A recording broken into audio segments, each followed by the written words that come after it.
F-15 ఈ విమానం కూల్చివేతపై Trump సంచలన వ్యాఖ్యలు చేశారు. తమ ప్రభుత్వంలోనే ఒక గూఢచారి ఉన్నారని ఆరోపించారు. F-15 ఈ స్ట్రైక్ ఈగల్ ఫైట్లను కాపాడేందుకు యుఎస్ సైన్యం చేపట్టిన భారీ ఆపరేషన్ వివరాలను గుర్తు తెలియని వ్యక్తి లీక్ చేశారని ఆగ్రహం వ్యక్తం చేశారు. దీంతో ఆపరేషన్ క్లిష్టతరమైందన్నారు. లీక్కు కారణమైన వ్యక్తిని కనిపెట్టేందుకు తమ ప్రభుత్వం తీవ్రంగా ప్రయత్నిస్తుందన్నారు ట్రంప్.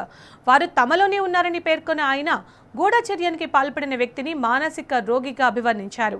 ఇక పైలట్ను రక్షించేందుకు నిర్వహించిన ఆపరేషన్ వివరాలను ట్రంప్ వెల్లడించారు. 155 విమానాలు ఇందులో పాల్గొన్నాయన్నారు.